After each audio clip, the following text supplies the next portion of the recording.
Where's that coming from? Why can I hear myself? Where's that coming from? Why can I hear myself?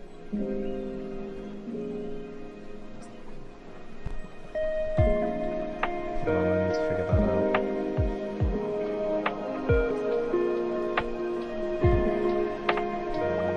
Good evening, Jamie. How's it going? It's nice to see you, man.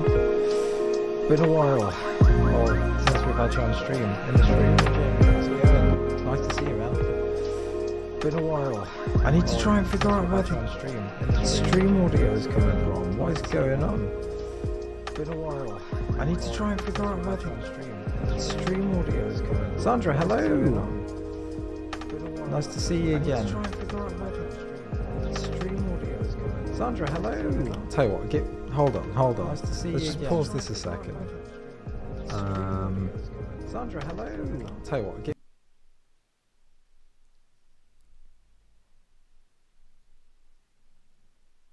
yeah, something wacky is going on with the audio right now. It's picking me up twice for some reason. Let's try and get me centered as well. I think I've managed to like pull up the live stream somewhere.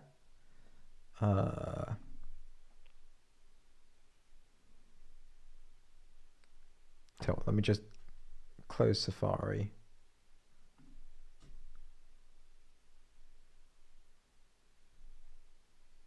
No, I can still hear myself. That's so weird. Where is that coming from?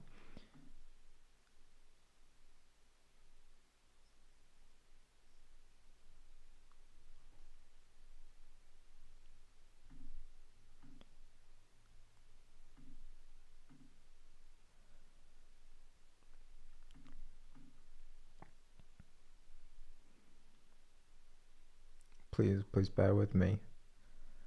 Turned 10 yesterday. Oh, nice. Did you have a good time? Did you do anything fun, anything interesting? And happy birthday, of course. That's very exciting.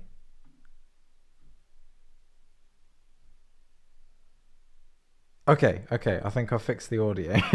Right, let's get the music going again.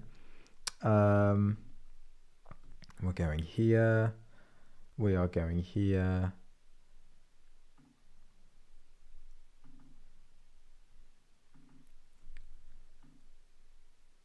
There we go.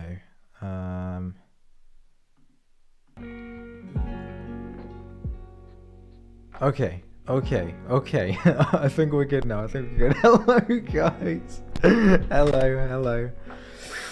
Ooh, I tell you what. Eventually, I will get this new setup running well. We're here though. We're working. We got the camera. We got YouTube chat. We've got the microphone. We got the stream set up.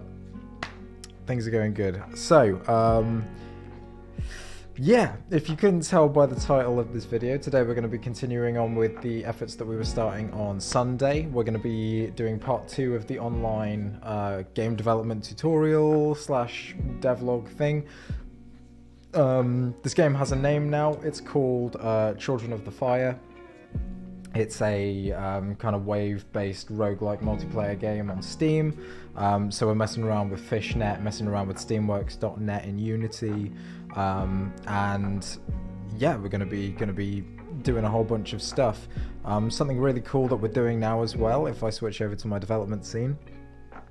The Trello board for this project is now available to the public, so if you want to keep track of let's not go back a page. If you want to keep track of all the progress on this game, everything that's happening, you can actually go and keep track of this Trello board even when I'm not uploading videos, or if I'm being a bit slow to get videos uploaded, and you can see exactly what I'm doing, exactly what the team's doing on this project when we're not uploading content as well, which is very cool, very nice. For some reason I still haven't figured out why the chat box isn't working on this screen. Oh, I have. There we go. I had it too many layers back. Cool. So real quick before we start, I'm going to grab my phone from the other room so that I can keep an eye on the state of the stream away from my screen, and then as soon as I've done that, I'll come back and we'll hop straight into Unity and start messing around with actually getting this code working, and hopefully building out a bit of a player controller here. So yeah, I'll be back in just a second.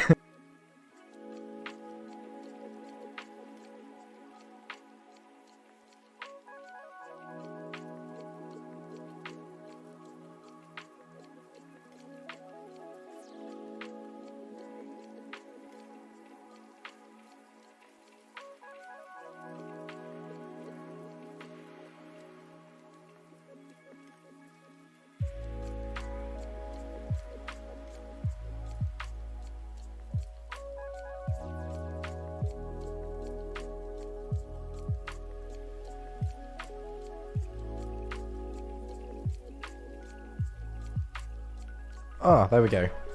This is what they call professional production. Okay, we've got everything set up on my end. We are ready to go. Camera is in decent position. I might just do a little tilt in this direction a little bit, so I'm a bit more. Yeah, that was maybe too far.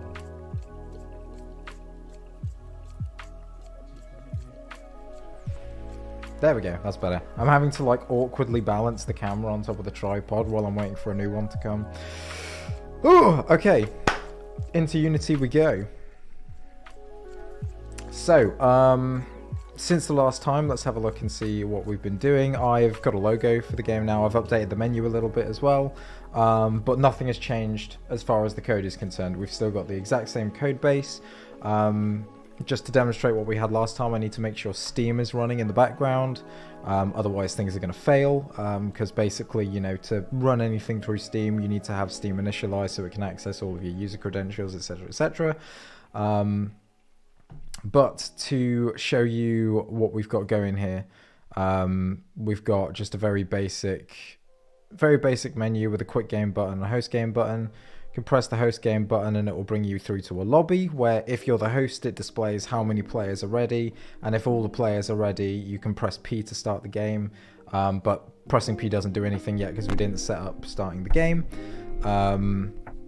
You can press R to change the status of you being ready, and you can double tap Q to go back to the menu and close down your lobby or leave the lobby if you are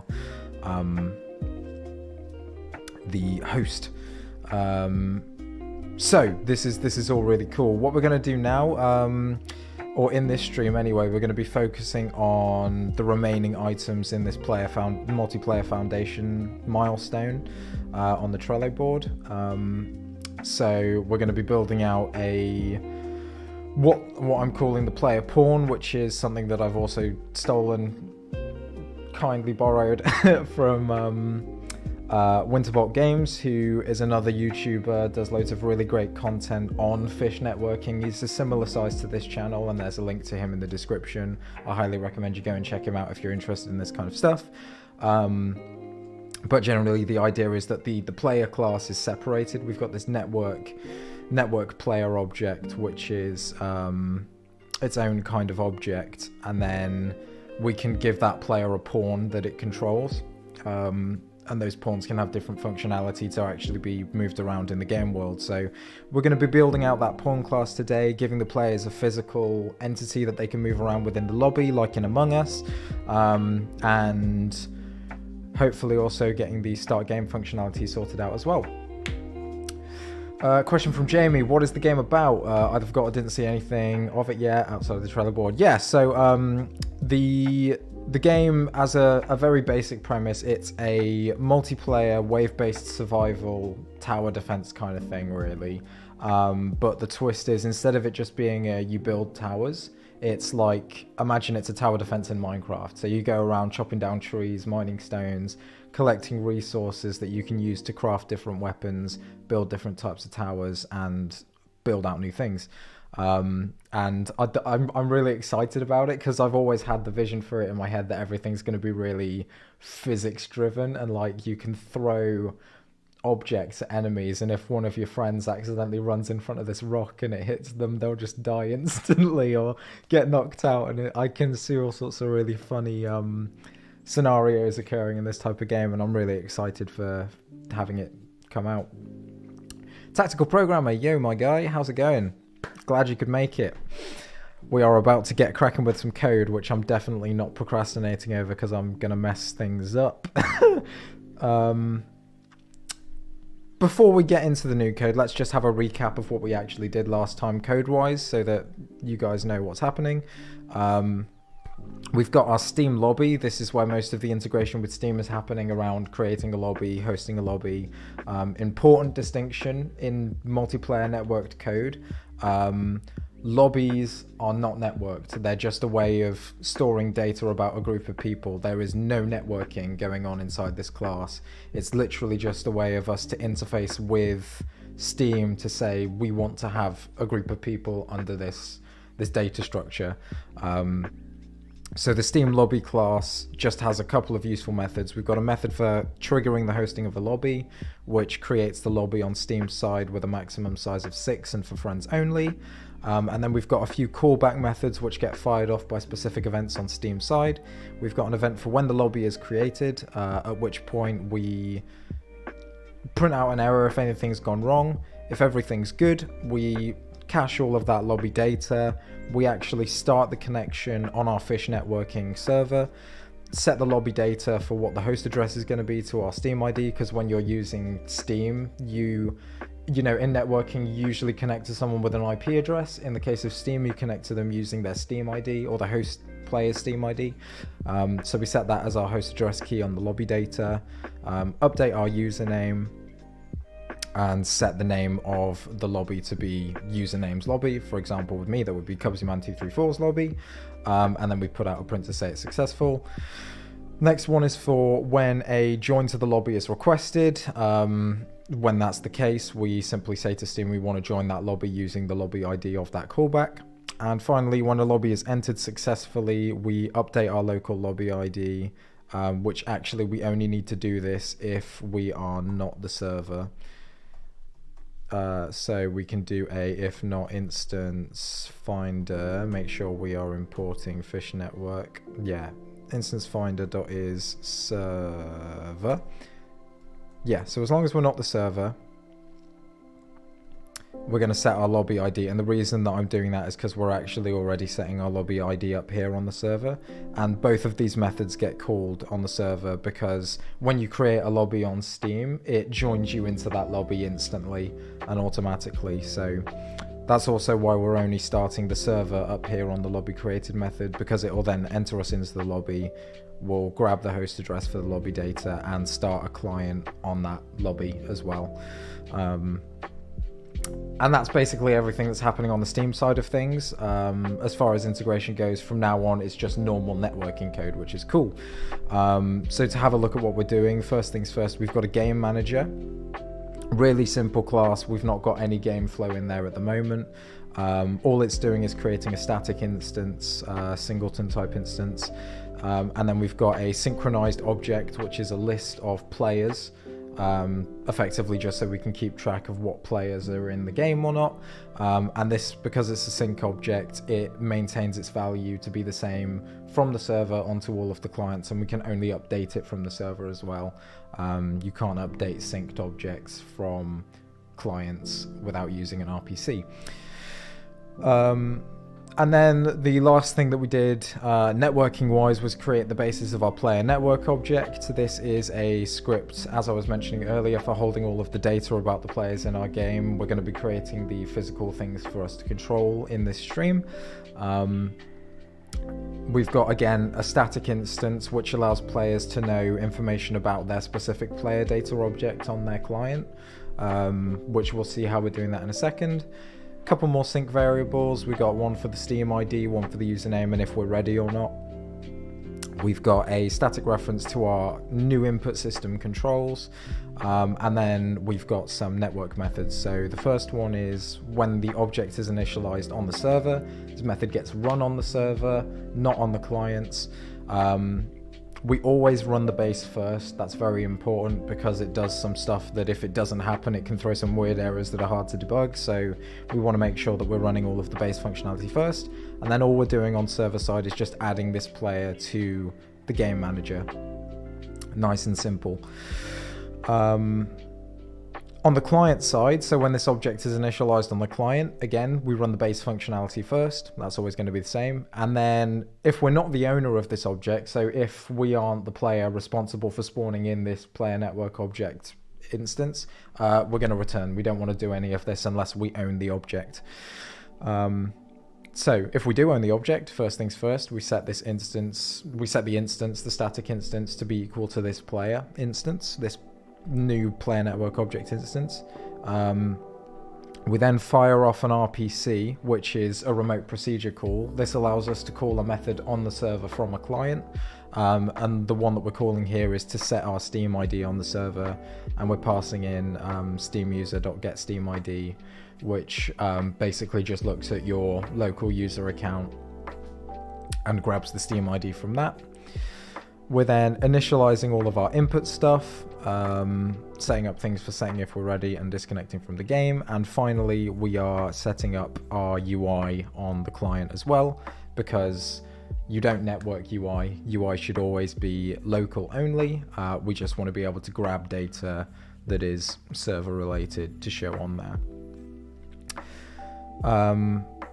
Couple of other ones for cleanup as well. When the server stops, we want to make sure that we remove this player from our server, or from the game manager list, sorry, because the player is no longer in the game.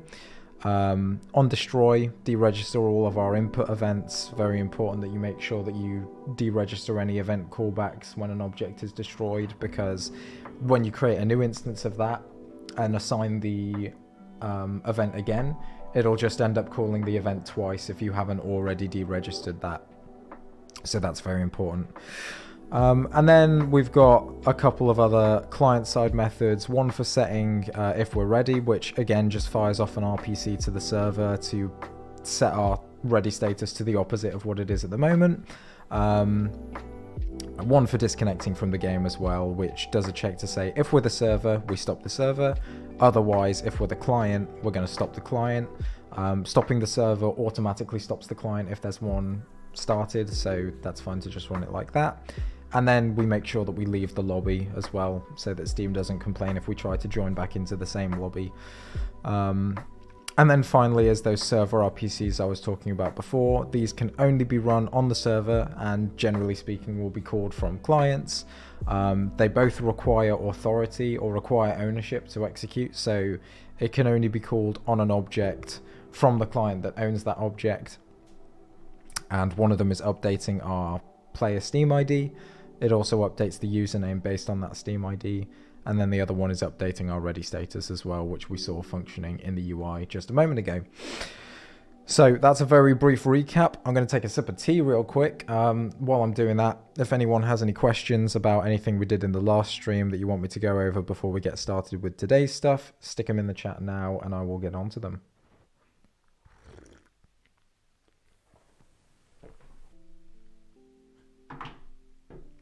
I'm glad you like the sound of the idea as well, Jamie. That's it's always good to know that people like what you're thinking.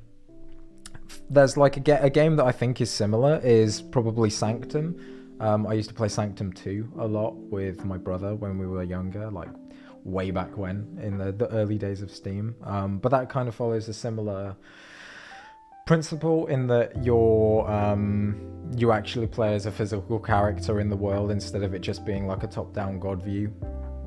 But yeah, I figure there's going to be some fun stuff. And the base that you're defending in this game as well is a campfire in the center of a dark clearing in a forest, hence the name Children of the Fire. And I've got some concepts for art and stuff that I want to play around with once some more of the foundational code is in place too. So yeah, should be fun. Ooh, I'll take another quick sip.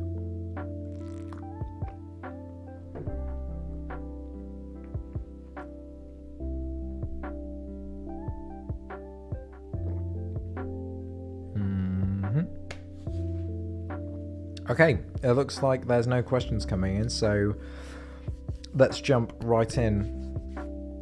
and start coding some stuff. So as I said at the beginning of the stream, what we want to do now is in our lobby, when you join in, we want to have a physical player that we can run around. And the way we're going to do this, as I said, is by creating a pawn, which, you know, like a pawn in chess, a little thing that you can control, move around. And I want to be able to split this into kind of two. The pawn class itself, I think, will have that hold some generic data, and then we're going to have two prefabs, which will be one for the lobby pawn and one for the brain, one for the actual in-game system that has stuff like our health, attacking systems, etc., etc. And the reason we do this as well, we can split everything up, make it really modular, have separate classes for all of our different systems, which is a really good practice for clean code and all the rest of that good stuff. So I'm going to start off by creating an empty game object, which I'm going to call player pawn.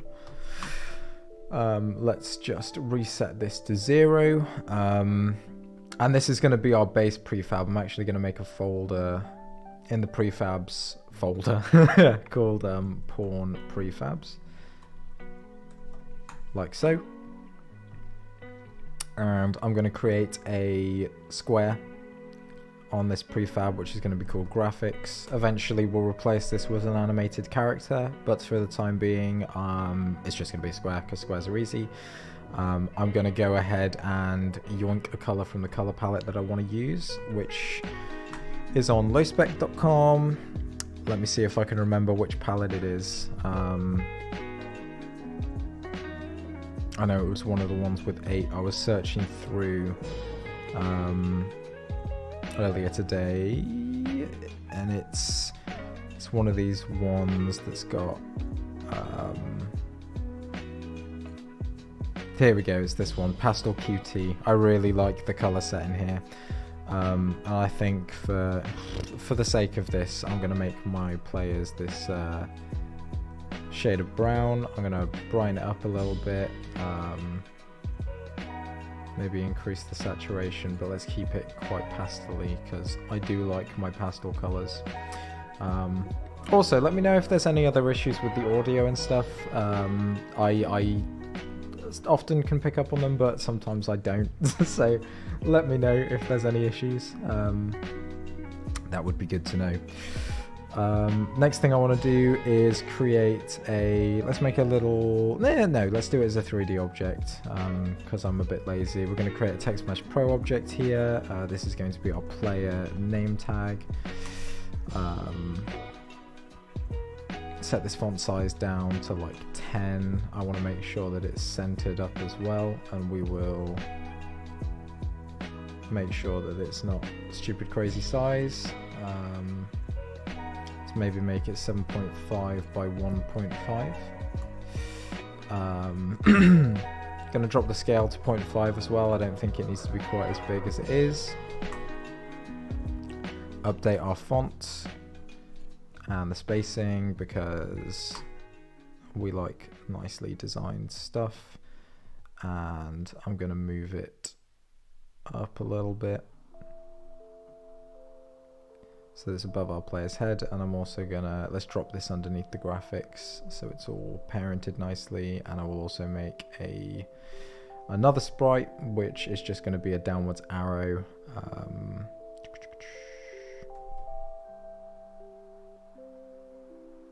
Perfect. Scale this to like 0.25 or something. Move this up as well. I can go smaller than that, maybe like 0.1. 0.125, yeah. I'll do the same with the name tag. I'm going to scale it to 0.25, 0.25. Maybe that's a bit small actually, 0.375. I have a bit of a thing for round numbers. I like to go in increments. Cool.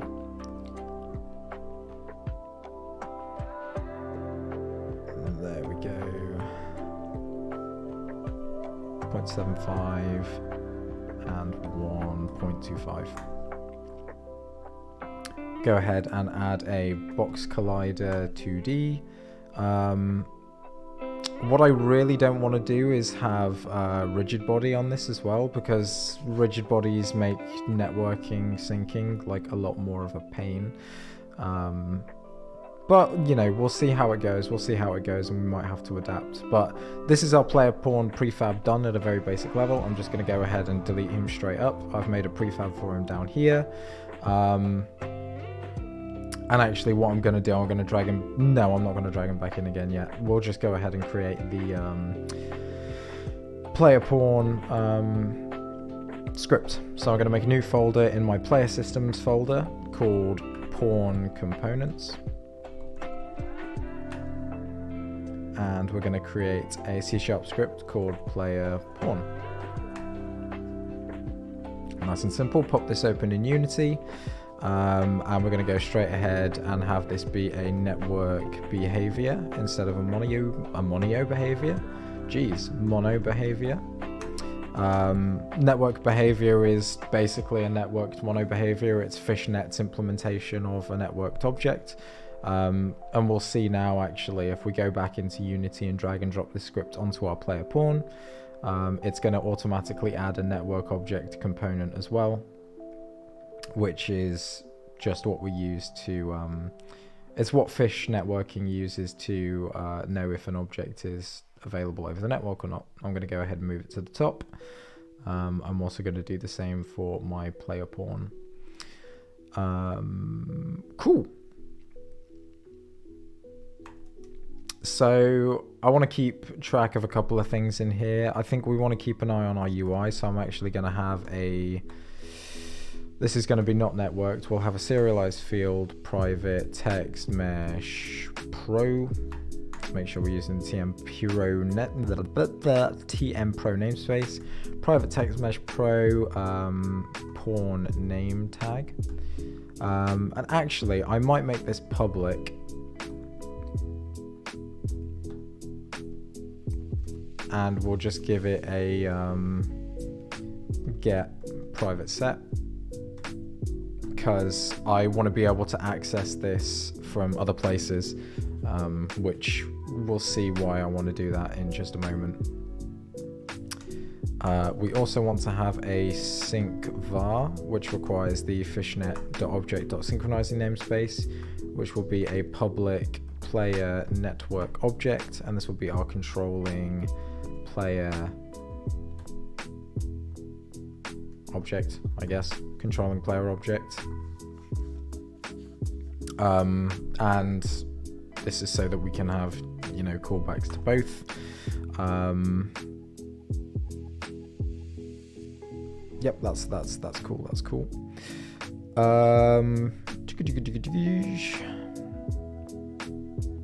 I think that's all I want to do in here for now.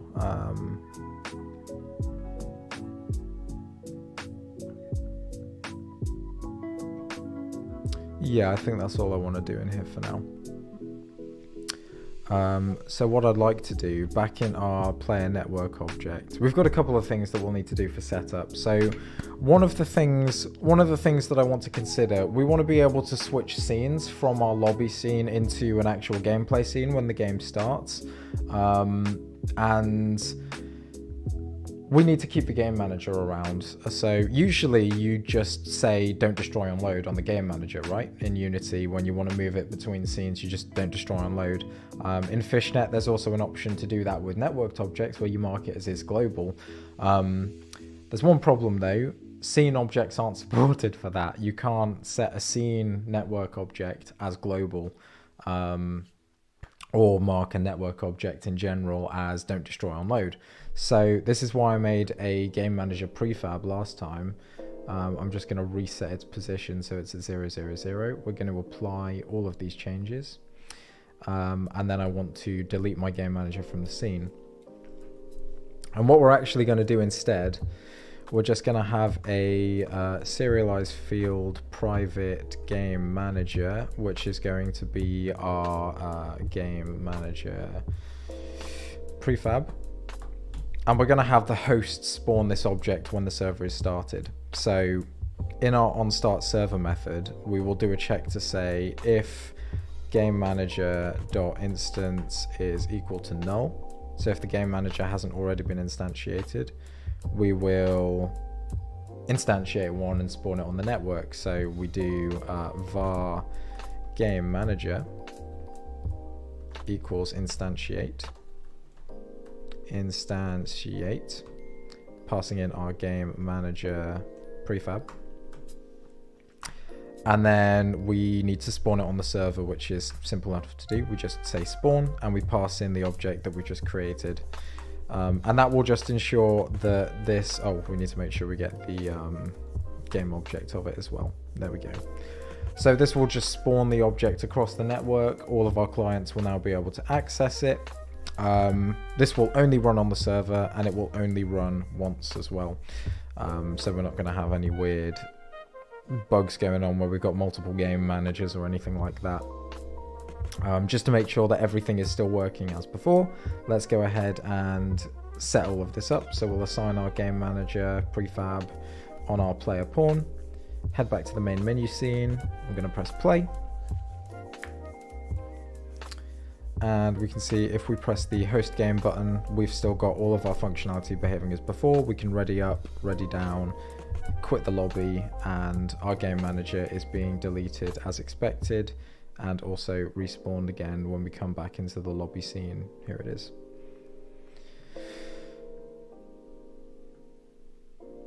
So that gives us an understanding of how to spawn things as well, which is fantastic. So what we want to be able to do is actually spawn ourselves in a player pawn when we connect as a client. So much like we did in the player pawn class, I'm also going to have a sync var on the player network object, which is a public player pawn, which we will call controlled pawn. So it'll be a two-way relationship. And then the way that we're going to set this up is we're going to, I want to say we're going to spawn it on the client, or we're gonna set everything up on the client. But I kind of don't want to, because it's actually going to just be a bit more of a faff trying to do that. So what I think we might do instead is let's just spawn the pawn on the server. We can set everything here because we can only set a sync var on the server as well. And I think that might just make life a lot easier. So let's go ahead and do that. I'm going to create another serialized field, private game manager player lobby pawn, like so. And then down here, let's do that. Yeah, let's do exactly that. We're going to say var player pawn equals instantiate player pawn. I want to make sure this is prefab, and then we'll say spawn player pawn dot game object, spawn it on the network. We're going to say controlled pawn equals player pawn, and player pawn dot, what you complaining about?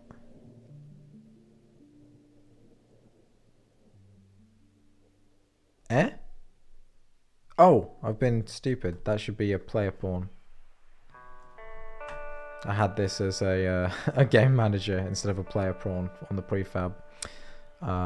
So player pawn dot controlling player object equals this. And this is all fine to do because we're setting it all on the server.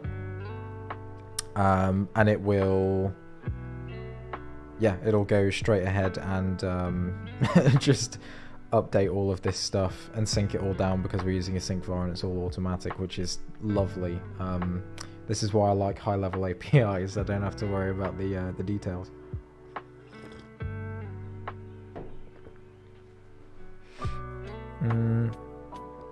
So, oh gosh, phone, shush. This is great. We're actually halfway there now. You'll be able to see if I go ahead and... before I do that, actually, let's make sure we assign our prefabs in the inspector. Also, say hi, by the way. I'm seeing we've got 9 people in stream, which is awesome. That's really cool. Hello, everybody. Please do say hi and come chat with me. And with each other, of course. It's nice to have you guys around and be chatting to you. So I'm going to go and drag my player pawn base object in just here so that we've got something to instantiate. If we press play, host game, boom, we have a player pawn. This is really great. Yeah, we can not do anything with this yet, but it is a networked object and it is very cool. Sam, hello, nice to see you. I think you're a new face here, which is very cool. Welcome to the channel. I hope you're enjoying your time. Do feel free to yeah, getting involved in the conversation. It's yeah, nice to have people around. Cool, so we're spawning our player. I've got 2 things that I want to do now. First of all, we want to be displaying the username of the player above its head. That's why we have the name tag, right? So we'll make a component for that. But also we want to make sure that we know who owns this player. So when you spawn something on the network, you can actually specify the connection for the owner as well. So we're going to go ahead and do that. We're just going to whack in a semicolon, comma, and just type owner, which is, again, really simple. This is just the connection for the owner of the player object that we've instantiated, and if we know that we want this same pawn to be owned by that player, we can tell it that it's going to be the owner as well. And that, again, is synced over the network, courtesy of Fishnet's really awesome networking setup. So on the player pawn now, I'm going to just go to the public void on update, not on update. I was going to do something different, but we're just going to do an update method. I'm going to say if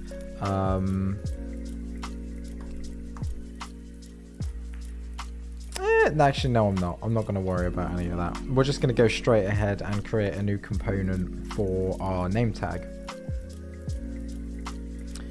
So, new pawn component, create C# script, and this is going to be a pawn name tag manager. And this is what we'll actually use for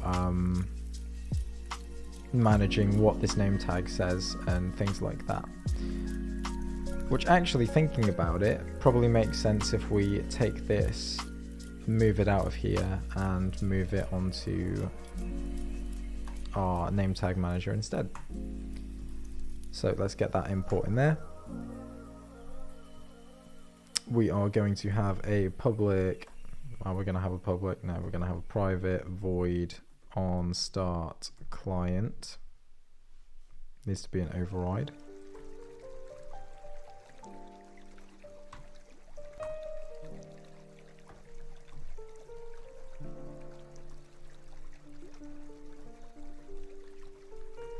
And I want to make sure this is a network behavior.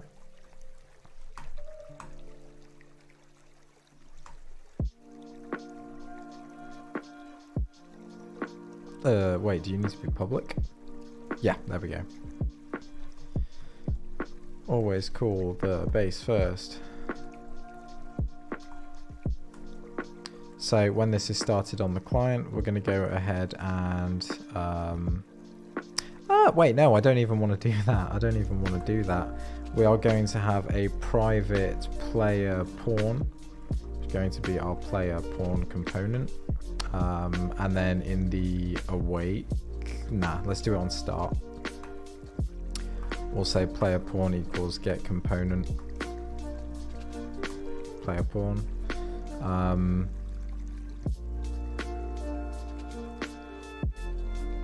Actually, I will do this on the on start client.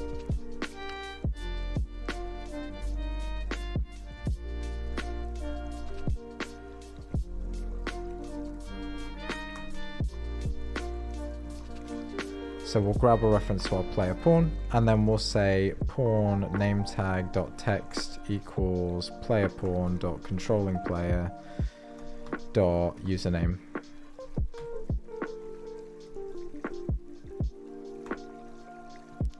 Why are you complaining? Oh, because it's private. There we go. You're a lurker. An OG do. Ah, there we go. Well, I'm glad to be seeing you around in the chat. Finally, that's exciting. You've been using Mirror for over a year. Fishnet looks alright. Yeah, Fishnet is nice. I'm liking using it so far. I've tried to use Mirror a few times, and for the most part, to be fair, it seems pretty similar. Lots of the syntax is quite the same. I think the only sizable difference I've noticed so far that's kind of weird to work around is the starting a host, because there's no start host method in Fishnet. You have to physically start the server and then start the client, as opposed to in Mirror where you can just say start host. But to be fair, it's not really that big a deal. You just start the host and then start a client, or start the server and then start a client. And Fishnet comes built with a free solution for client prediction and server reconciliation as well, which, as far as I'm aware anyway, no other networking solution has that. Which, you know, for people like myself making a game like Square Off, where you've got like physics-driven components or competitive systems working on an indie scale with a budget of literally £0, being able to get that kind of thing for free is very nice. So yeah, I'm grateful for that. Let me go ahead and drag our player pawn into the room real quick. I'm actually going to go straight ahead, rename this to player lobby pawn. And I'm going to save this as a new prefab, which we're going to have as a prefab variant. And I'm going to go straight ahead and drag this new prefab variant into our lobby pawn slot. Delete him from the scene. We will drag and drop our name tag manager onto here. And actually, let's make sure we go and open up our thing so we can drag the reference. Ooh, I wonder if I can... no, I can't. Okay, fine.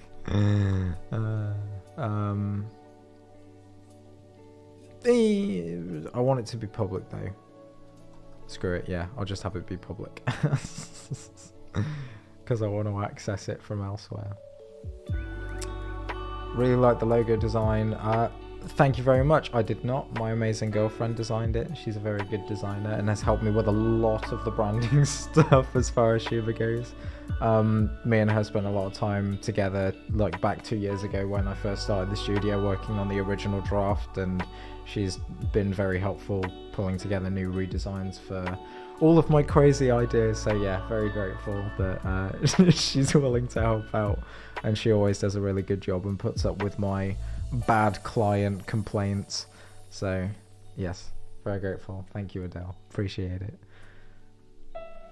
So theoretically, if I press play now, join the game, we should see my name tag popping up as CubsyMan234 above my head.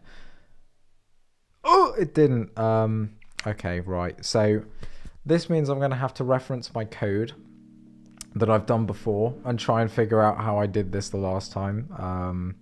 Because what the problem will be, there'll be some, like, it'll be out of order somewhere, and basically this onStart client is getting called before we've actually set our controlling pawn on the server, or before it's come back to the client, and so it's like trying to set the name and it's not there, or it's before the username has been set on the player data. So to be fair, I think the way I got around this before, let's just quit from the lobby real quick. Stop the game, no errors, love to see it.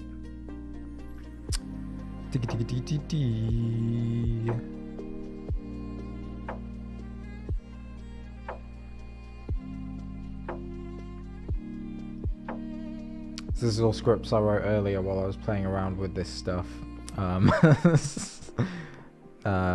Because, you know, I'm still very early days into the kind of learning how to do all the network stuff goes. So here we go. If we look here, we've got the name display. Yeah, I've got a sync var callback.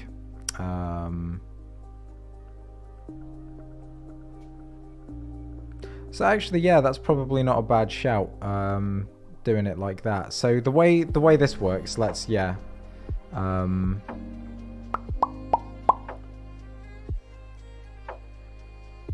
mean, I suppose having it all separated out is kind of annoying. I suppose we can have this guy as a sync var.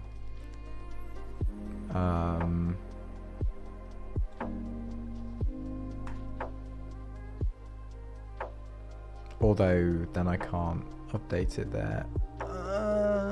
But I want you separate.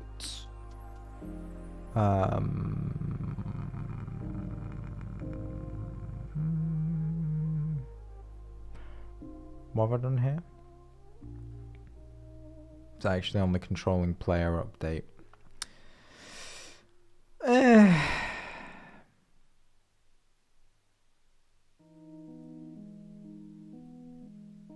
Yeah, screw it. I'm going to keep my life easy. We're going to do it like that instead. So rather than having a separate name tag manager, let's yoink this guy back over here into my player pawn. And we'll introduce you guys to the concept of sync var callbacks. So on a sync var, when we update the value, we can give it a callback, aka a method to run whenever the value changes, hence the onChange equals, and then you type name of, which allows you to get the string name of a method, passing in the method name, and we will call handle controlling player updated. We'll call that the method. Won't be static, it will be a void, and it can be public. Let's go ahead and comment this, called when the controlling player, player object is updated.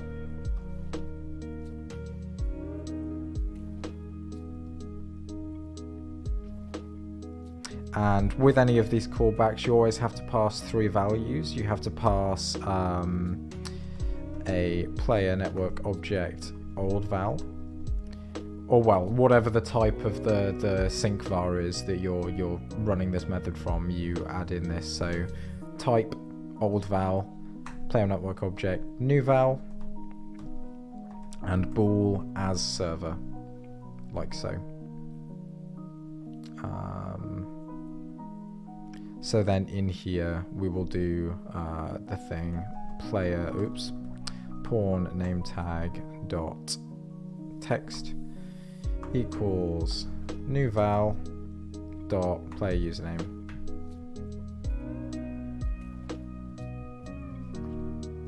Yeah, I'll keep those separated. I think over in this one I'm doing a whole bunch of color changing stuff as well, because I had a little spaceman that I was playing around with. But we don't have a little spaceman that we're playing around with in this one, so I mean, the reason that I'm kind of keeping these separate, I don't really want to have a reference to the name tag manager from the player pawn. That was kind of why I was keeping them separate, although I suppose I could.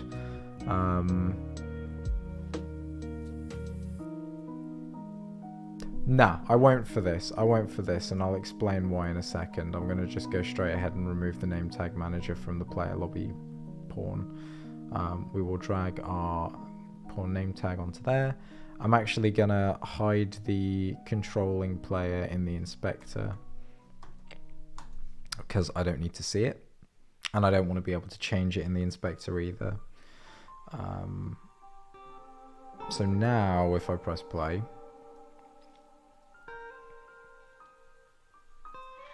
hit host. Oh, still nothing. That's interesting.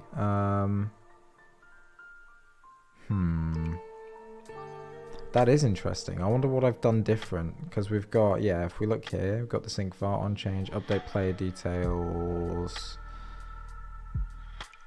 Yep, whenever we set our controlling player. So it's probably something that I'm doing in the actual player itself then here.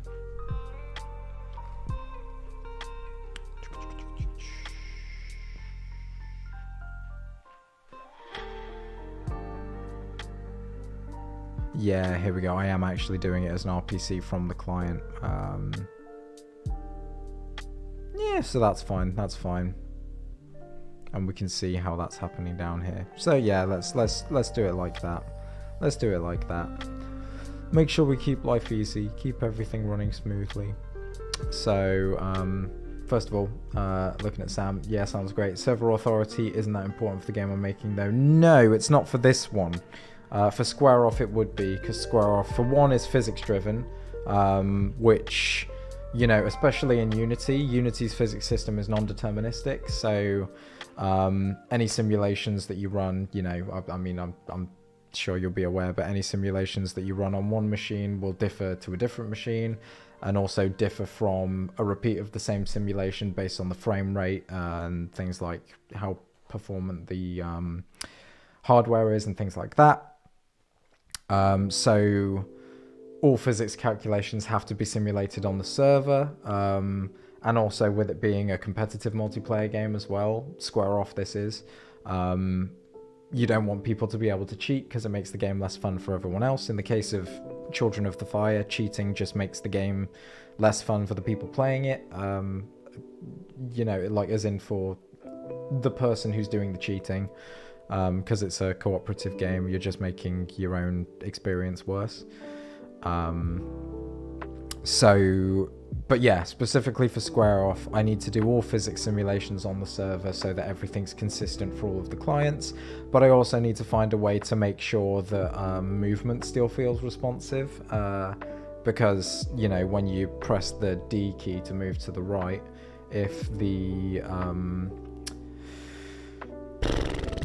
if you're sending a message up to the server, an RPC, to say, I would like to move, that's going to have a delay based on your ping, and then the server has to send the message back down to say that that's okay, and that's going to have a delay based on your ping, and there'll be a delay on your movement, so it'll feel terrible, which is where the server authority comes in handy. And yeah, you've just said, just reading the rest of your message, if I'm not planning on having competitive PvP, then doing client authority is definitely a way, and that's exactly what I'm going to do on this one, because server authority, like you say, is a whole nother ballpark of trouble to deal with. So let's go ahead and make it so that we can actually spawn this guy for our player. Let's do server RPC, and we're going to have a public void server spawn lobby pawn. We don't need to pass anything in. Yeah, I don't know why I didn't do this in the first place. It would have been a lot easier. We'll nab all of this code from up here for spawning our pawn in, paste it in down here, and it'll still work exactly the same.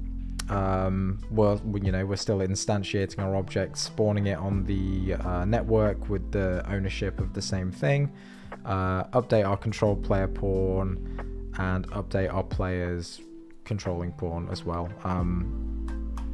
And we're doing this all on the server because we're using a server RPC. Fun thing we need to do is on our start client, once everything's initialized and before we start the UI, let's go ahead and call this method server spawn player lobby pawn, so that we can actually spawn that in. And that way, you know, everything's going to be set up on the server because we're doing our RPC here from the client to set our Steam ID, and then doing our RPC to spawn in our lobby pawn. So, third time's the charm. Let's test this. Thank you, Sam. Thank you. I appreciate it. Host game. Hey, there we go. We have our username showing up above our head, which is fantastic. Sip of tea time. It's cold.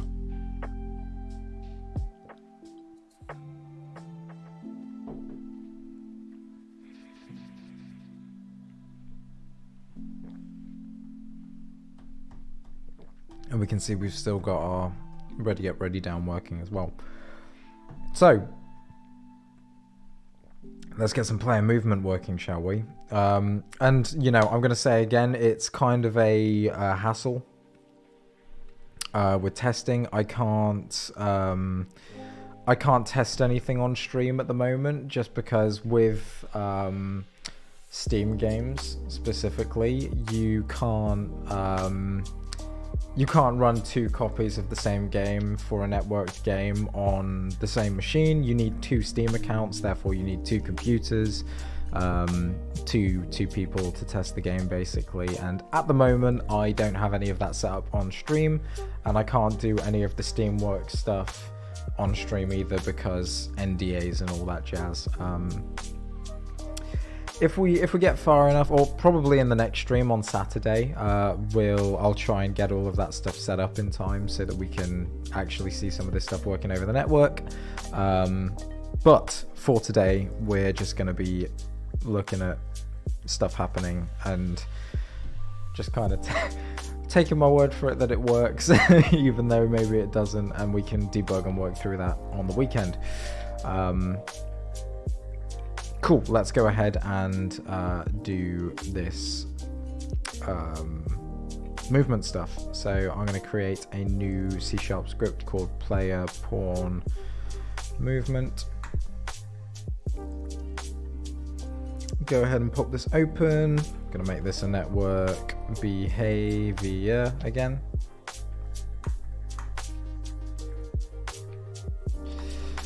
And let's make some parameters. So I'm going to have a serialized field, private, float, move, speed, which we'll set to something like 5.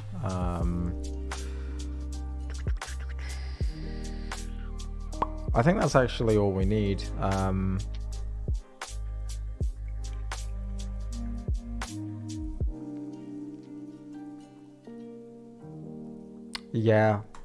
Yeah, that's actually all we need, I think.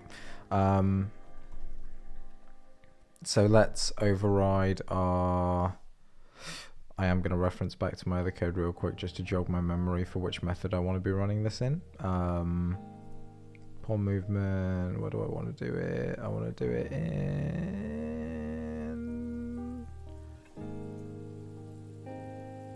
on start client, yeah. So, no, not despawn server. Let's override on start client. Run base first.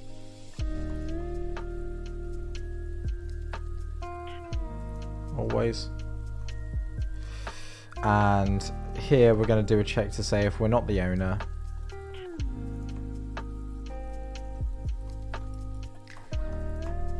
we return, because this is going to be where we set up all of our input callbacks.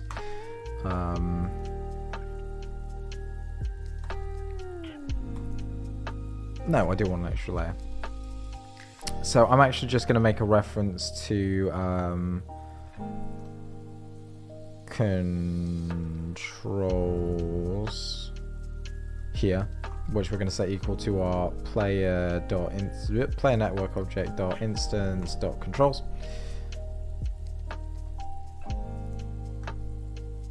No, can I not? Oh wait, no, it's static. Yeah, player network object controls.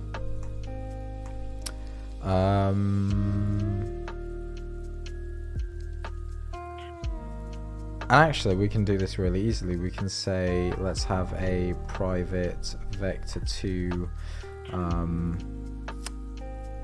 move input, and we'll say controls dot player dot move dot perform plus equals context lambda expression as per move input equals context dot read value as a vector 2. Similar thing for when we cancel, move dot cancelled plus equals context. Whoop. Move input equals vector 2.0.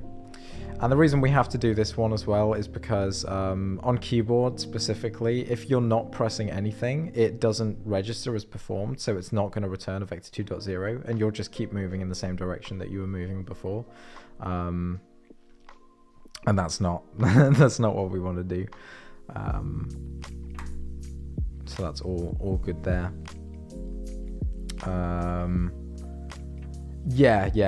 So going over what Sam's saying here, using Parallel Sync, yeah, it's a great plugin, makes life very much more helpful not having to build stuff out, although I kind of don't like the heavyweight nature of it physically duplicating the project. That, especially when things start getting bigger, that feels kind of not fun to work with. But yeah, I've used it before and it's a good plugin. And also, yeah, it makes a lot of sense to work using just the standard transport and switch over to Steam when the build is happening. The only reason that I'm just working with Steam straight from the get-go is for having that lobby integration. Because there's actually some small differences in the setup if I was using Steam or if I wasn't. And also for the sake of having access to the usernames and things for UI displays, so I can make sure everything's showing properly and getting lobby names and all that in the UI. I want to just be able to make sure that's all working from the get-go. But absolutely, you're a smart man. It makes a lot of sense to go down the route of working with a standard configuration and then switching over to Steam when it's ready for build time. But hey ho, hindsight is 2020. So I am also going to set up some smoothing parameters. We're going to have a private vector2 current velocity, and also a private vector2 target velocity. We will have a private vector2 velocity smooth ref, and then a serialized field private vector2 velocity smooth speed. And you're not going to be a vector2, you're going to be a float because it's going to be a time. And then we will override our update method. And in here, we're going to say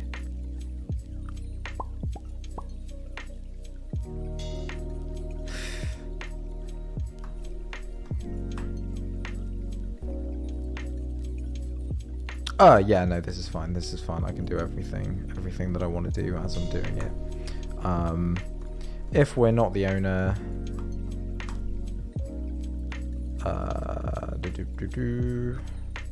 we'll return. Otherwise, target velocity equals our move speed, move input normalized, multiplied by our move speed. Current velocity is going to equal vector2 dot smooth damp from current velocity to target velocity. We pass in a reference to our velocity smooth ref, and we pass in our smooth speed for the time that it's going to smooth over. And then finally we'll do transform dot translate lowercase t transform dot translate current velocity times time dot delta time.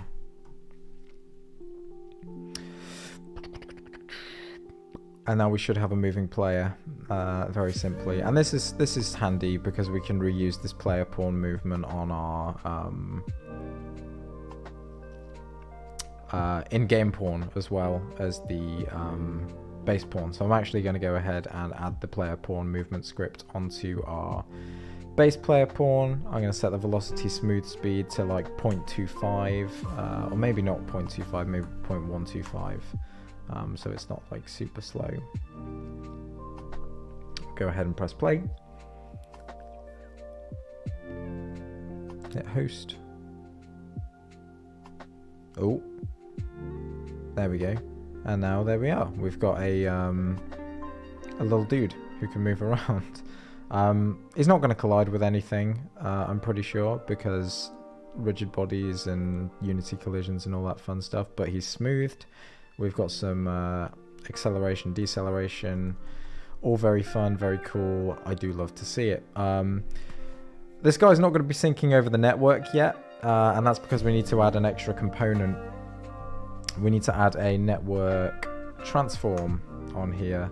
And this is where the client authority thing comes in here. It probably doesn't show very well on the screen because of my screen resolution, but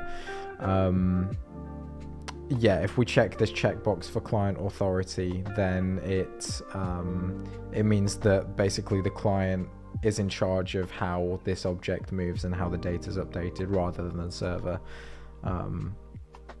So we can actually leave all of the stuff on here pretty much as default. There's a few things that I don't want to synchronize on the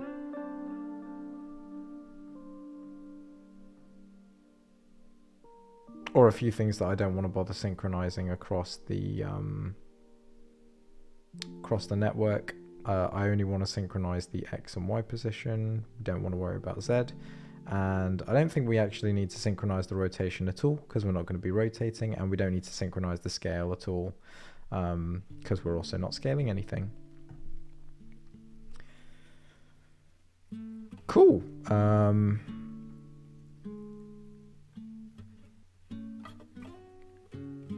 Yeah, that's our player syncing across the network now. We can I mean, you know, we just press play and we can see everything functioning correctly there. Yeah, all very good, very nice. What I do want to do, I want to add in like the sprinting and stuff.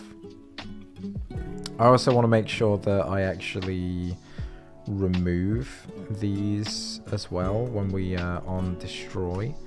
I want to do controls. Whoops. Let's make sure we are doing the same kind of thing here.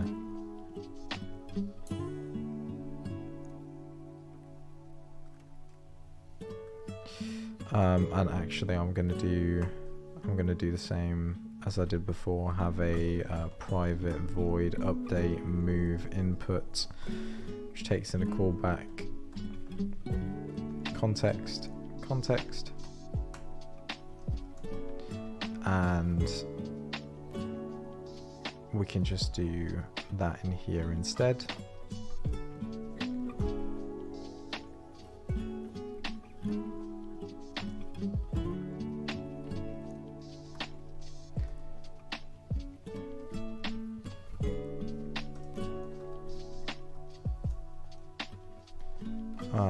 And even though we're assigning it to both things, I am going to do a check to say if context.performed, we do that. Else if context.cancelled, we'll set move input equal to vector2.0. Let's have a private void set sprinting.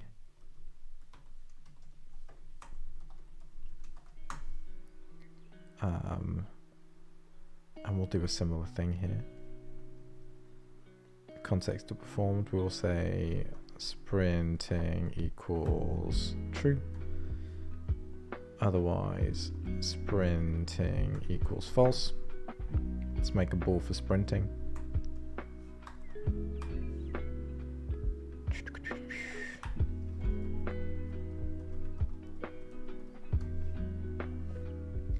And we'll also split this into a couple of things. I'm going to rename this to walk speed.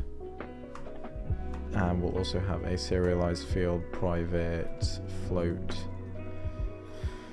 sprint speed, which I'll set equal to like 8 by default. And then over here, let's say var move speed equals sprinting, sprint speed, walk speed, and then we'll multiply by move speed still. Orange Dye, I'd like to watch these streams sometimes when I'm feeling stupid for not being able to solve problems. Yeah, you're definitely not the only one. I very frequently run into issues and things not being how they should be, so yep. You are not alone. You are not alone. Let's go ahead and assign my callbacks.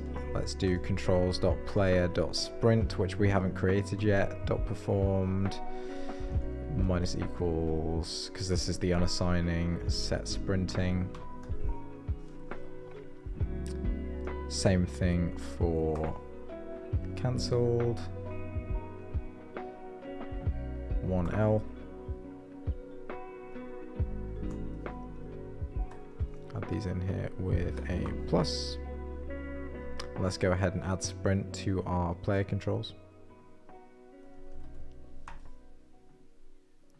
Gonna bind it to the left shift key as standard. Save that asset out, and we should see our errors disappear.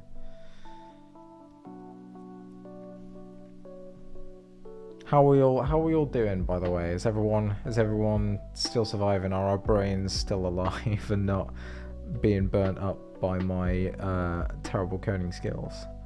I'm going to go ahead and move my network transform up the chain. I like to have all of my quote-unquote default components up towards the top, and then my my own scripts down at the bottom. Don't know why. It's just kind of the way I like things. So we got all of our things assigned in here. Walk speed, sprint speed. We can now go back out into our game, give this a test. Because everything's kind of just basic Unity controls now. So the way... Let's just pop that back open again now that it's recompiled. Play pool movement. There we go. So yeah, the way that this all works is basically we're not doing anything anywhere except for on the clients that own the object. So we're not worrying about updating any of the controls. We're not updating any of the movement or the velocity or anything. We're letting that all be done on the client that's in charge of this object, and then we'll just sync that information up to the server for the networked stuff. Same will go for setting up animations, which maybe we'll get a chance to do that on the weekend. Probably more likely going to be looking at next week because, you know, life is busy. But yeah, we can just let all of the sync components, because we're doing it with client authority, we can let the clients just do everything they want to do and sync it up to the server and let the server then propagate that out to the other clients. Jamie's doing some coding of their own. What are you working on at the moment? Do tell. Here we go. So we are, I don't know if you guys can see that, but we are getting some sprinting going on here. If let's just go ahead and massively increase this to like 15 so we can clearly see the difference. There we go. Pressing the shift key and we start moving really quickly. I mean, it could be fun to turn this into a dodge roll actually, rather than a sprint. Dodge rolls are always fun. Yeah, screw it, let's do it. Before I do that though, let's actually do the final bit of UI stuff which I wanted to do, which is making it so that the color of our name tag changes on the lobby player, depending on if we're ready or not. And also so that the lobby name tag, the reason I wanted to have it as a separate component is because on the in-game player pawn, I want to make it so that we have the name tags only show up if you press the tab key, and any rest of the time they just kind of fade away. Because it's, I don't know about you guys, but I find it kind of annoying when there's a name tag on the screen all the time. So I want to set up a separate component for an in-game name tag manager and an in-lobby name tag manager. So yeah, I kind of want it to be in a separate component so that we can do that stuff. Coding Vector 2 and Vector 3 classes for your C++ game engine. Nice. I have so much respect for you for creating your own game engine. Having tried to do it when I was like 12 and not understanding that was what I was doing, I don't know if I could go back. So kudos to you, my friend. Kudos to you. Let's go ahead and set up a little reference, I guess. I suppose I do want a reference to the... Yeah, okay. So we're going to do a bit of a refactor here. I've got my player pawn. Rather than just straight up having a player pawn name tag, I'm actually going to have a serialized field private pawn name tag manager, which will be my pawn name tag. And I do want this to be actually public with a get, not a ger, a get private set.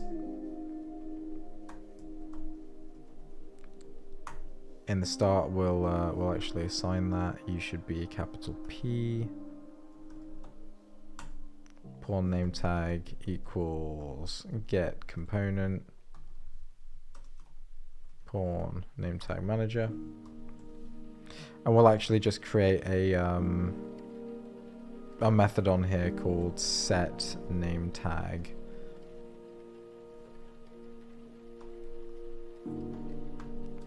And we'll pass in our username string. Let's go ahead and pop this guy open, make that method.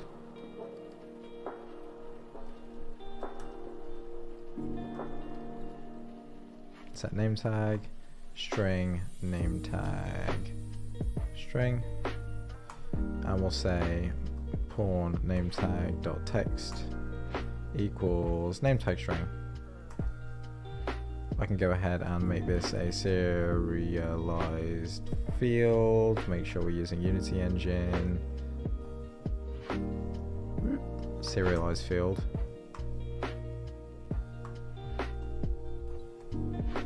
Make him private, and we can get rid of the reference to the player pawn as well. I don't think we actually need this to be a network behavior either. We can have it just be a mono behavior. Because we're not doing any network code in here. We're handling it all in our player pawn. It would be nice to, I'd like to find a workaround or a way around having my pawn movement be a network behavior as well. Because again, we're doing everything on the client side. We don't need it to be networked. Or we can have it just be a mono behavior. The only reason, yeah, we can. Let's make this a mono behavior again. And rather than on start client, we will just say no, I won't yet. We'll do that later. It's not that important right now. We can just have it be as it is while I'm half asleep at nearly 10 o'clock at night. Am I planning on implementing some Steve achievements? Yes, I am, and I have ideas for them in my head. But you can rest assured I'll be putting a message out in the Discord server asking you guys for your thoughts once we've got some more robust game loop going. Which, by the way, anyone who's watching at the moment who isn't currently in the Discord, do please come and join the Discord. I'm trying to bring some more activity back there, get some more chat going, and I'd love to get to know more of you guys who are following on the channel, keeping up with all the live stream stuff. That would be really cool to be able to, yeah, get in and hear some feedback from you guys. I will say, to answer the second part of your question, it's probably not a priority, and it will be one of the last things that I do on the game. Though I do want to try and get this game out quickly. I'm very, you know, especially now that I'm not doing uni, I'm trying to put a lot more focus onto putting out content and releasing stuff for you guys. I really want to try and get this game out in like a really short time scale. I'm not going to put a specific date on it, because every time I put a date on things, it never happens. So just know I want to do it in the near future. I want to make it happen really quickly. And also I want to get you guys involved in the testing for it as well. So if you're someone with a Steam account, you want to help test this game at some point in the near future, I will be doing a very select closed beta for members of the Discord server. So again, link in description, make sure you join in, say hi, get chatting, and it'll be really cool to possibly play this game with some of you guys in the near future.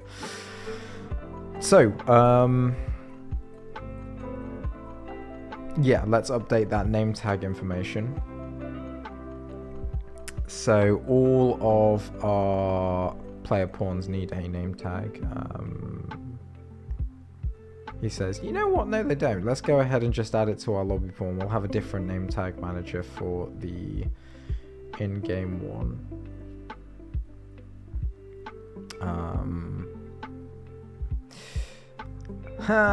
See, now I'm being iffy. Right, we're going to make this a abstract class.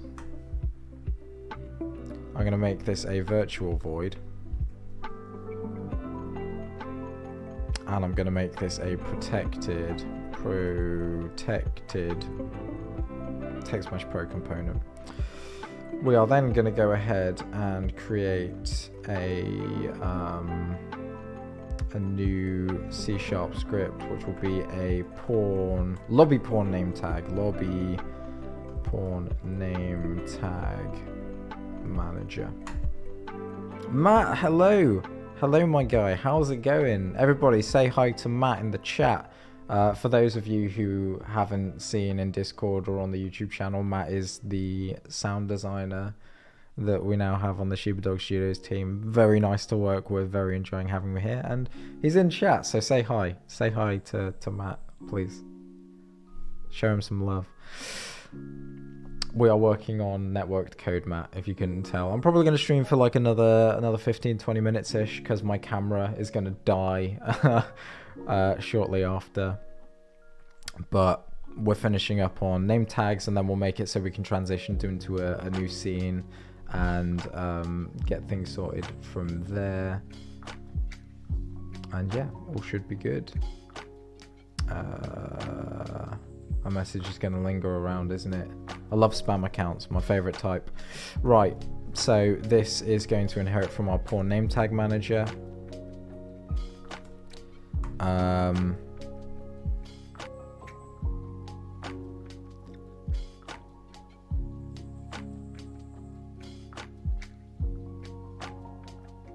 realise actually doing it like this isn't very sensible, because I have no way. Oh wait, yeah, I do. I can just go in here. We will do a update, and we'll say if, or well, we'll say what did I call it? Pawn name tag. Of course I did. Pawn name tag dot color equals player dot instance dot is ready question mark color dot green. And actually no, I'm not going to use color dot green. We're gonna define custom colors. We're gonna have a serialized field private color ready color, serialized field private color not ready color and we'll say ready color, otherwise not ready color. Easy beans. Not very efficient because we're doing it in update, but oh well. we could probably find a way around. But for the time being, it's okay to just kind of do it like this. And again, this is going to be synchronized over the network, even though this isn't a network component, because is ready and the player network object is synchronized. It'll all update properly. Oh, actually no, I don't want to be looking at the player network object.instance. I don't want to be looking at that. I want to be looking at my player pawn, which I can't remember if we have a reference to or not. We don't. And I'm not doing any setting of things here. We want to be making sure that we're referencing our specific player network object. So actually I could just do a... Yeah, let's just do that. Let's just do that.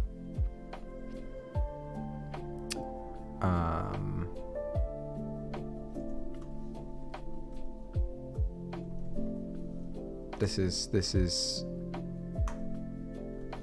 bad code. But it's okay because we're prototyping. Start player pawn equals get component player pawn, and then we're going to say player pawn dot controlling player dot is ready. There we go. So fair, about to watch a film. Nice. What film are you watching? It's always nice to know. Better be something good. Oh, you've been in the stream for a while. Okay, that's cool. Being able to see my scrambled approach at programming. Right, let's grab some colors for our ready and not ready state. We will go onto our player lobby pawn, drag on our player lobby pawn management stuff. Ready color, boom, full alpha. And not ready color, we'll use this lovely red. Full alpha, there's my hexadecimal. Very nice indeed. Let's hit the play button and see if everything works. Yo, how's it going? How should I pronounce your username, by the way? C-O-G-H, is it co? What's the consensus? Please let me know so I don't mess it up, Royal. Oh, I've forgotten to assign some references here. Let's make sure to drag our name tag in there. Like dough, co, nice. Welcome to the stream. Glad you could make it by. Okay, so our readying up and down is working, but we're getting a null reference exception somewhere.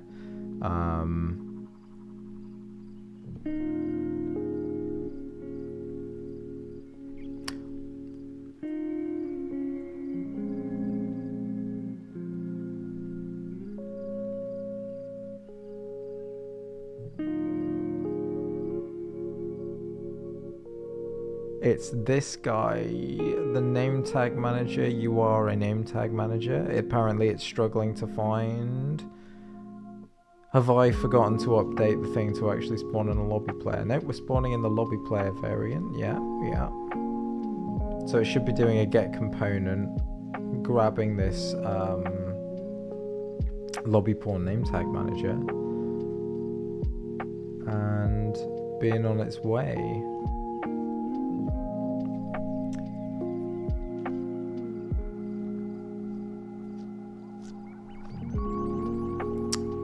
So, this fishnet thingy is cool.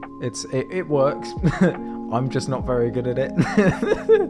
At the moment, I'm doing just what feels like a pretty noob blunder. In that this is not... Oh wait, no, it probably just hasn't actually got the component by the time it gets to running this. Yeah, screw it. I'll just make it public. This is what we call lazy programming. Yeah. I think I've jumped to the same conclusion as you, Sam,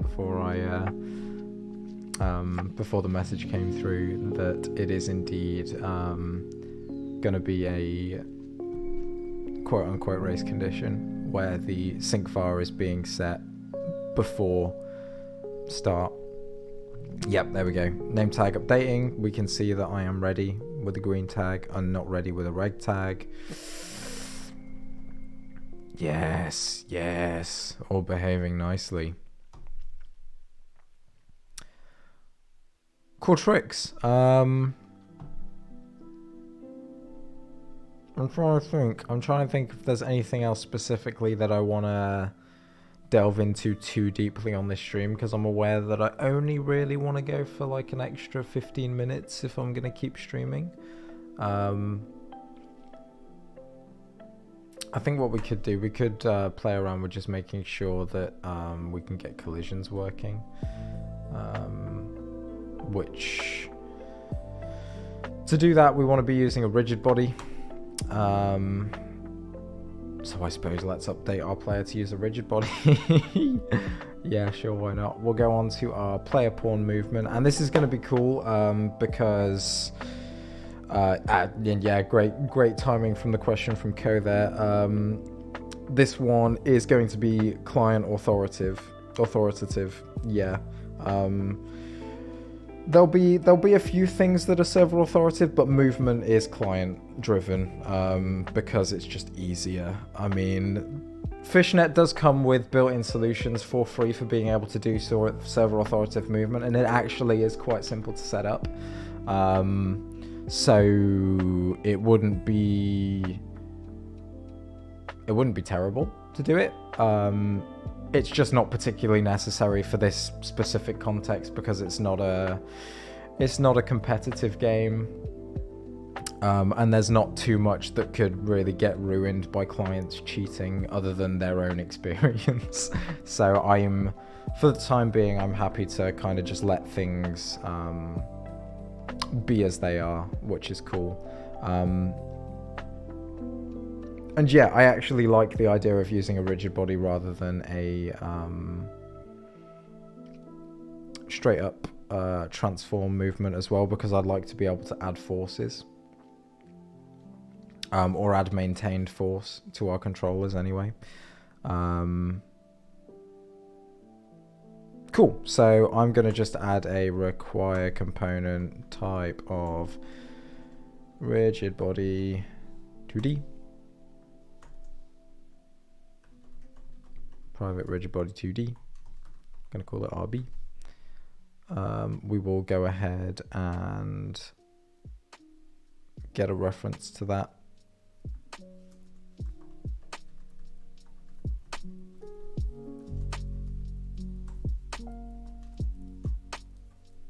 And to be fair, I definitely want to be grabbing this in the start method, not on start client.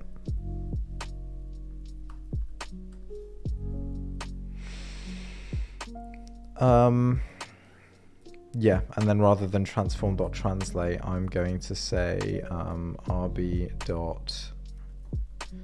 position, I think, is what I want to do.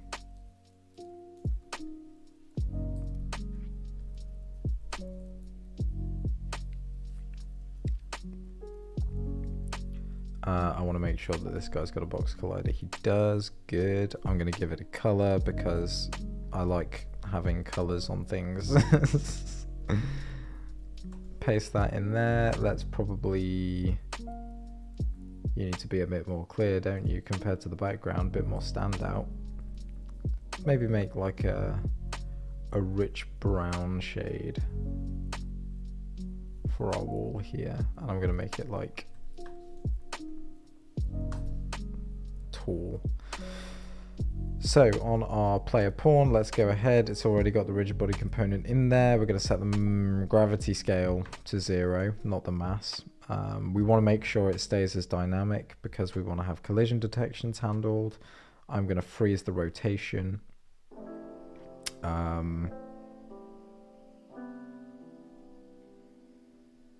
the most part, that should be it, actually. Trying to remember if there's a network rigid body, but there isn't. It's just rigid body prediction, yeah, which we don't need to worry about because we are client authoritative. So let's go ahead, jump back into the main menu, press play. Let's make sure our collision detection is working, or our collision is working anyway, and all the movement is still functioning properly. Oh no, the movement isn't functioning properly. But why?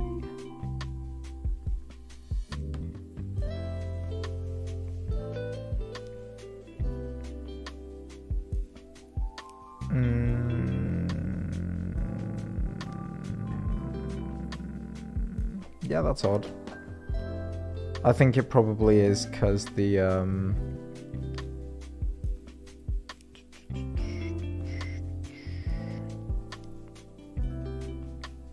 server wants it to be at 0,0 would be my my only guess. Oh wait, no, I'm just an idiot. We want to be adding this to our transform or our rigid body's current position, rb.position plus current velocity. There we go. Yeah, you can tell it's late. My brain is not working. I was sat here like, why isn't it working? It's just because I'm a dingus. There we go. Our guy moves now. And you know what? I'm gonna be cheeky and just set the velocity directly equal to our current velocity multiplied by time.delta time, because why not? I don't particularly want to use. I don't like using add force for my rigid body controllers because I always find it to feel really imprecise and just not fun to use. The only downside, obviously, is now I can't add a force to the rigid body, at least in the same way that it does add force. I've got a method for simulating add force, but we'll get to that.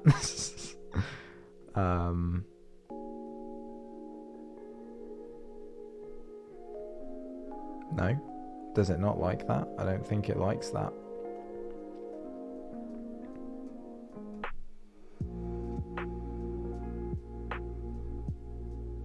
Velocity is just really low. Do I not want to multiply by time.delta time? I feel like I should be. I feel like I should definitely be multiplying by time.delta time.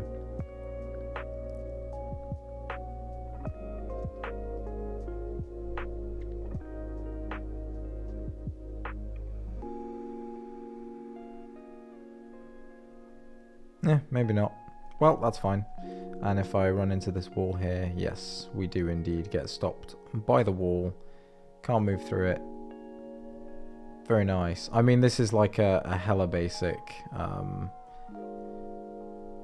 rigid body character control that we've got going on here for top-down movement. In an ideal world, I'd make it a lot more robust, but this'll do. It'll do.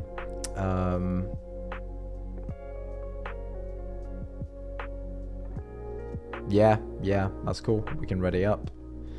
So final thing, let's just signify how we would start the game.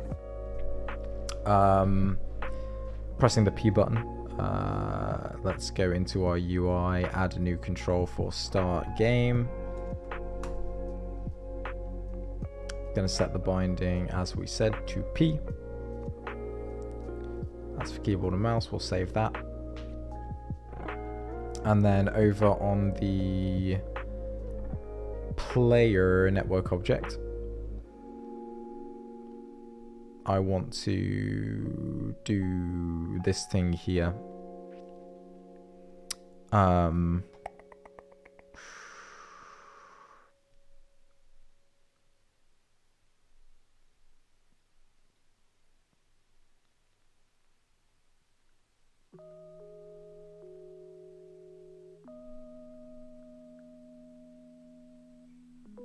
Yeah, I want to check if I'm the host, so that means that theoretically on the client I'm also going to be the server.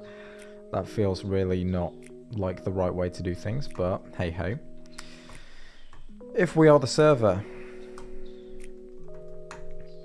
so we're doing this on start client, but we're then checking if we're the server, which feels weird. But if we're the host, we're both the client and the server, so is server should be true.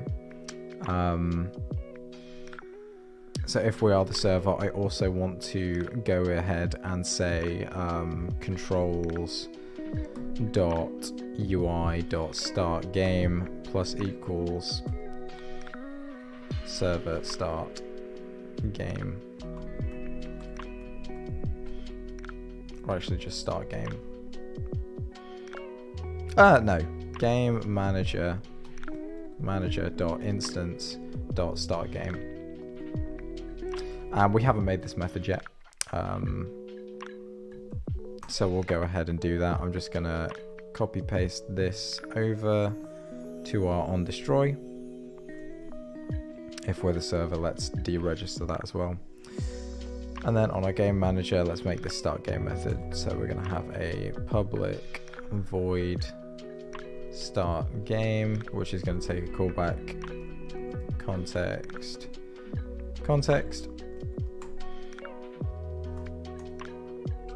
I'm also going to tag it with the server attribute to make sure that we can only run this on the server.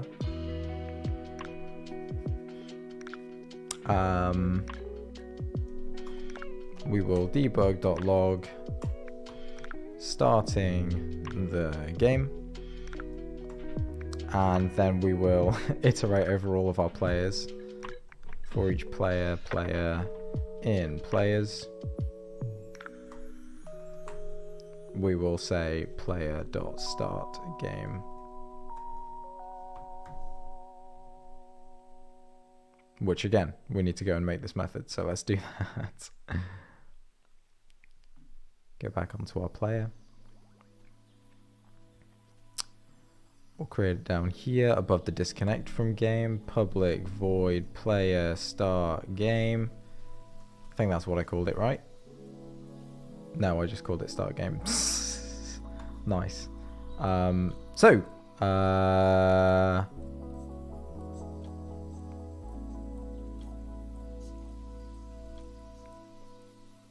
Let's just do some things, I guess. So first of all, we want to get rid of our lobby pawn and unassign that, because we're going to spawn in an actual player when we've loaded into the correct scene. So let's despawn, or well, let's do this in the correct order. Let's get a cache of our player pawn. Lobby pawn equals controlled pawn. I'm going to say controlled pawn equals null. We will despawn our lobby pawn. Dot game object. Let's comment that up. Delete our lobby pawn. Create. I'm going to do this as a to-do because we haven't set up any of the in-game pawn yet. Create in-game pawn, and then I'm just going to debug.log starting game for player. I'm going to have this as an interpolated string. I'm going to pass in player username. We're also going to change our UI views as well. So actually, yeah, let's do that. Let's make a quick script called player HUD under our views. Going to create a new C# script, player HUD view. Go ahead and pop this open. This is going to inherit from our abstract view class, which for anyone who didn't see the last stream, this is a system, again, Winterbolt Games came up with for managing UI. And it's really nice and nifty, very easily expandable. full credit goes to him for the base implementation. And let's go ahead and just set this up in the main lobby view. I'm gonna just duplicate the lobby view. Actually, I'm gonna remove the lobby view component, change this to player HUD. We'll go underneath. I'm gonna delete all of this stuff, center the text, make it center aligned, and I'm gonna say now in game with some little squigglies either side because it looks nice, and we'll make it italic as well. And also set the spacing to 25 in this. Cool, let's go ahead onto our view manager. I want to make sure, actually, before I do that, let's put our player HUD view onto this object, pop it into our view manager views list.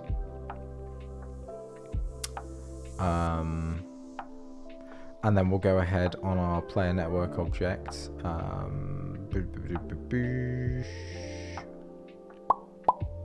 don't want to do this on the server though, I want to make sure I do it on the client. So we're actually going to use an observer RPC, which is like the opposite of a server RPC. It's an RPC that's fired from the server to execute on clients.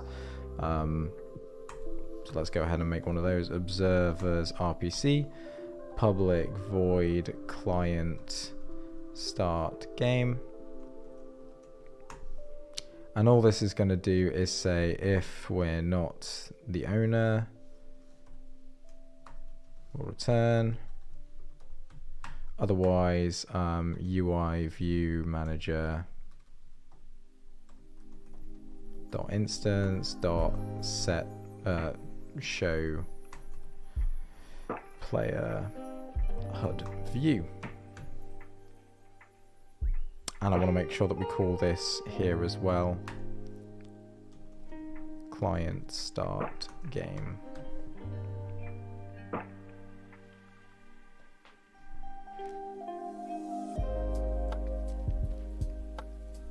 Also need to make sure that we add the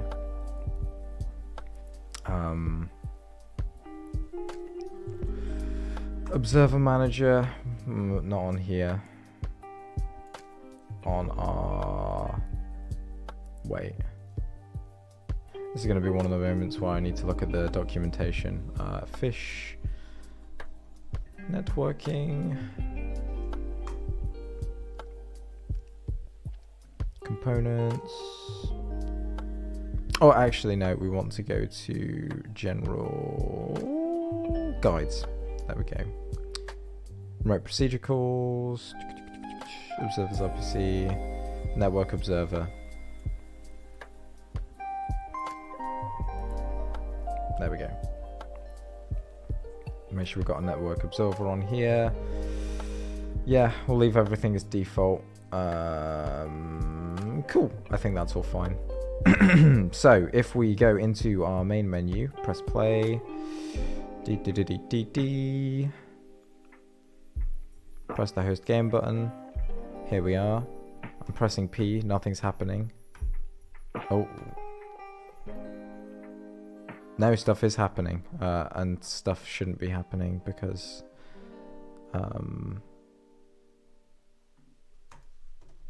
this.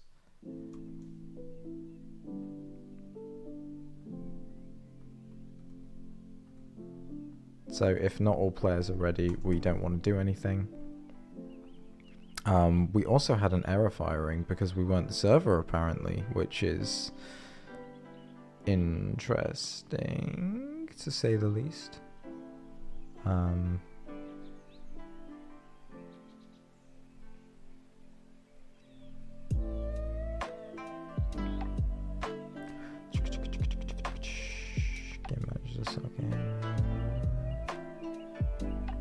Oh, of course. Yeah, we don't want to call this from the client. This should be an RPC.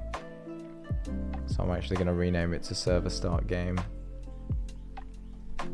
And we are going to make it server RPC so we can call it from the hosting client and start the game, which that doesn't feel like the right way to be doing things, but we'll refactor it later.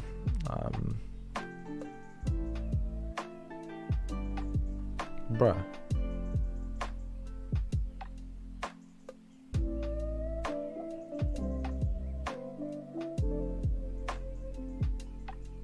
What? What do you mean? I can't fix that. That's not a me error, that's a Unity error. System an item with the same key has already been added.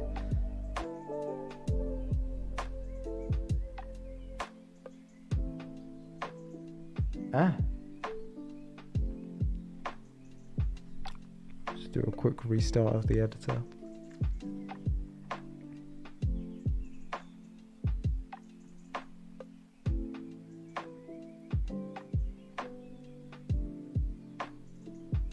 Oh no, it's there is an actual error being thrown by the input system here, which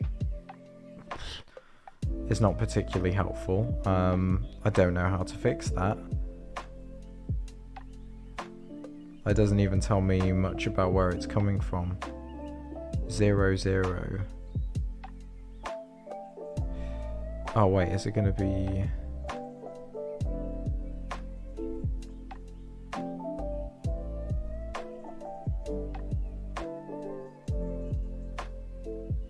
Yeah, no. What has caused this error?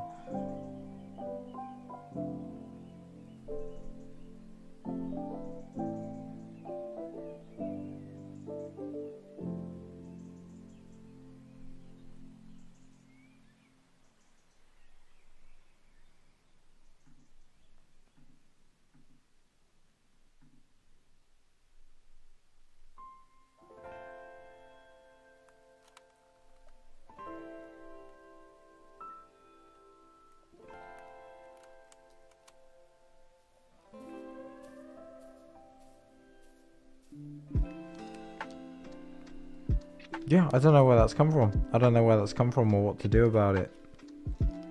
Other than... maybe let's try not generating the C# class. Just delete that out for a second. We'll regenerate it, see what happens.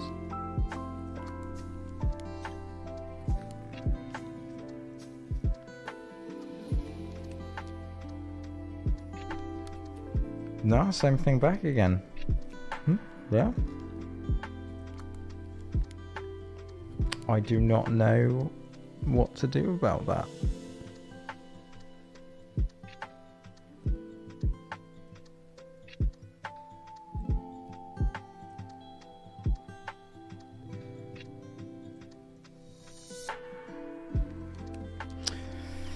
Well,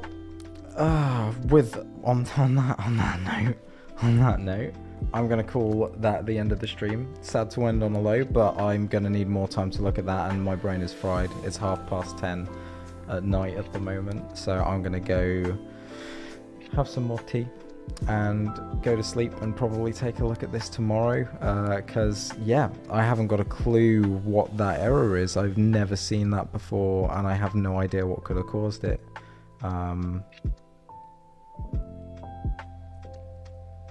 Yeah, not a clue. But anyway, despite that, thank you very much everyone for coming along. Interesting show. I'm glad you enjoyed it, Jamie. I'm glad you could make it as well. It was, yeah, nice to have you here again. And yeah, glad you enjoyed it. So as always, if you did enjoy and you're not already, please consider subscribing, leave a like on the live stream, all that good stuff. If you're interested in staying more involved with the Shubadog community and getting in on testing this game once it's all up and running, which will hopefully be in the near future, then make sure to join the Discord server down below, and get chatting so you can get involved with some of the testing and stuff over there. Yeah, massive thank you to all of you guys for all of the support on the channel since I've started coming back and making more content, and hopefully I will see some more of you again in the next one on Saturday. So yeah, Thanks very much, guys.